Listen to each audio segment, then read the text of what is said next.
भारत में लोगों की संख्या तेजी से बढ़ रही है और इसी के साथ बढ़ रहा है एक और खतरा। ये खतरा है डिमेंशिया का। जी हाँ, अल्जाइमर्स एंड डिमेंशिया एसोसिएशन की एक रिपोर्ट सामने आई है और इसके मुताबिक भारत में लगभग 90 लाख लोग डिमेंशिया से जूझ रहे हैं और 2050 तक ये पूरा आंकड़ा 1 करोड़ 14 लाख तक पहुंच सकता है। आप सोचिए कितना बड़ा आंकड़ा 2050 तक पहुंच सकता है। डिमेंशिया की जो बीमारी है वो लोगों में मिल सकती है। अब डिमेंशिया क्या होता है, सबसे बड़ा सवाल ये है कैसे पहचानेंगे डिमेंशिया क्या है और इसके क्या लक्षण हैं। डिमेंशिया कोई एक बीमारी नहीं है, बल्कि कई मस्तिष्क से जुड़ी बीमारियों का एक समूह है जिसमें दिमाग की, सोचने की, याद रखने की और रोजमर्रा के काम करने की क्षमता कमजोर हो जाती है। ऐसे मान लीजिए कि लोग याददाश्त उनकी कमजोर हो जाती है, लोग भूलने लगते हैं, बात समझने और बोलने में दिक्कत होती है, व्यवहार में बदलाव आने लगता है। अक्सर आपने भी क्या ये महसूस किया है कि आपकी भूलने की जो याद रखने की क्षमता है वो ज़्यादा कमज़ोर हो गई है। डिमेंशिया उम्र बढ़ने के साथ हो सकता है, लेकिन ये बढ़ती उम्र का एक सामान्य हिस्सा नहीं है। कई लोग 90 या 100 साल की उम्र तक भी मानसिक रूप से स्वस्थ रहते हैं। अब बात करते हैं कि किन कारणों से ये जो डिमेंशिया है इसकी बीमारी का खतरा बढ़ता है।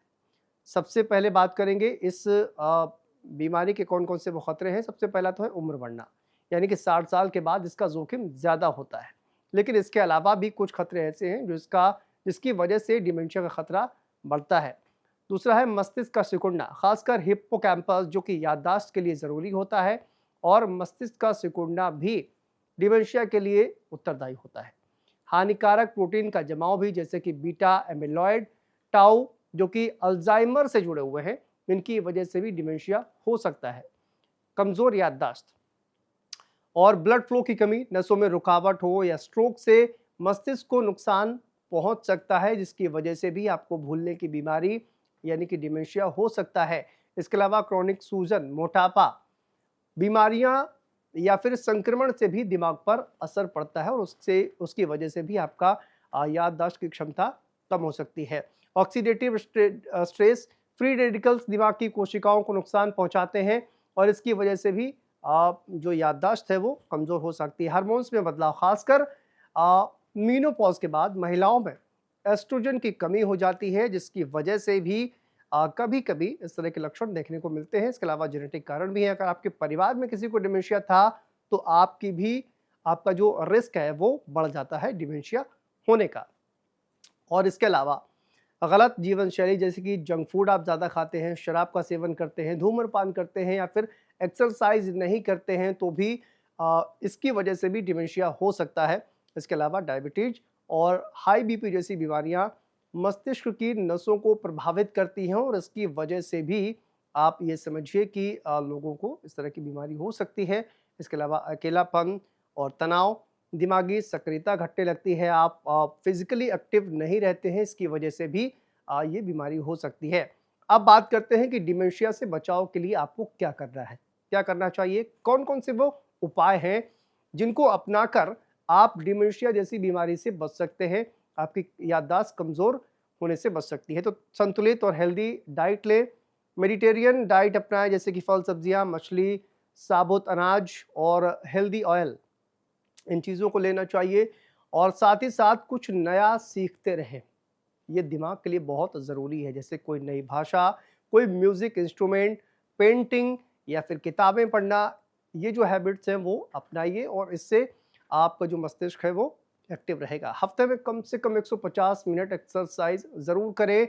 चलना, योग या साइकिलिंग भी आप कर सकते हैं, ये भी आपके स्वास्थ्य के लिए, आपके मस्तिष्क के लिए अच्छा रहेगा।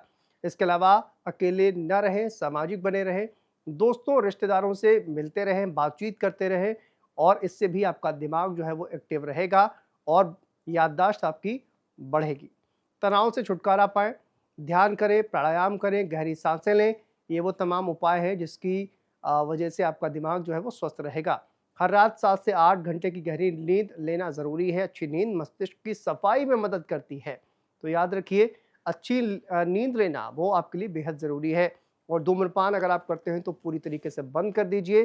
इससे दिमाग की ऑक्सीजन सप्लाई सुधरती है। सोचिए आप, धूम्रपान बंद कर दीजिए, ऑक्सीजन की सप्लाई सुधर जाएगी। शराब से दूरी पूरी तरह से बनाएं। ज़्यादा शराब पीना दिमागी क्षति का कारण बन सकता है। अगर आप ज़्यादा शराब पीते हैं तो दिमाग की क्षति हो सकती है। डायबिटीज़ और हाई ब्लड प्रेशर को भी कंट्रोल करें।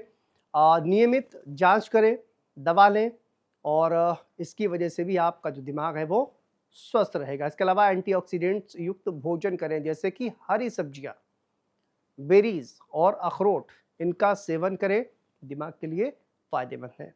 ओमेगा 3 फैटी एसिड लें, मछलियाँ या फिर सप्लीमेंट से लें, ये दिमागी सूजन कम करता है। इसको भी आप ले सकते हैं और दिमाग की हेल्थ फिट रख सकती है। इसके अलावा विटामिन डी की जांच करवाएं, धूप में समय बिताएं। काफ़ी लोग धूप में समय नहीं बिताते हैं। डॉक्टर से पूछकर सप्लीमेंट ज़रूर लें और विटामिन डी की जांच आपको ज़रूर करवानी चाहिए। सिर की चोट का बचाव करें, सिर में किसी तरह का चोट ना लगे, हेलमेट पहने, घर में फिसलन से बचाव के उपाय भी आपको करने चाहिए, जिससे कि मस्तिष्क में किसी तरह की कोई क्षति ना हो। कान, आंखों की देखभाल करें। सुनने देखने में दिक्कत अगर आपको लग रही है, ये दिमाग पर असर डालती है। मेंटल हेल्थ की जांच भी आपको करानी चाहिए। भूलने की आदत या फिर व्यवहार में बदलाव अगर आपको ऐसा लग रहा है तो फिर डॉक्टर्स को तुरंत आपको दिखाना चाहिए, डॉक्टर से परामर्श लेना चाहिए। डिमेंशिया कोई अचानक होने वाली बीमारी नहीं है। इसके लक्षण सालों पहले शुरू हो जाते हैं। आपको कुछ कुछ आभास होने लगता है कि आप भूल रहे हैं, आपका दिमाग ठीक से काम नहीं कर रहा है। और अगर आप 40 की उम्र पार कर चुके हैं तो अभी से ही आपको सावधानियां जरूर बरतनी चाहिए। डाइट, एक्सरसाइज, सोशल एक्टिविटी और मेडिकल चेकअप को दिनचर्या का हिस्सा जरूर बनाएं, ताकि आपका दिमाग सेहतमंद रहे। दिमाग की सेहत का ख्याल रखिए ताकि बुढ़ापे में भी आप यादों के साथ रहें, खोने के डर के बिना। तो ये वीडियो आपको कैसा लगा बताइएगा जरूर।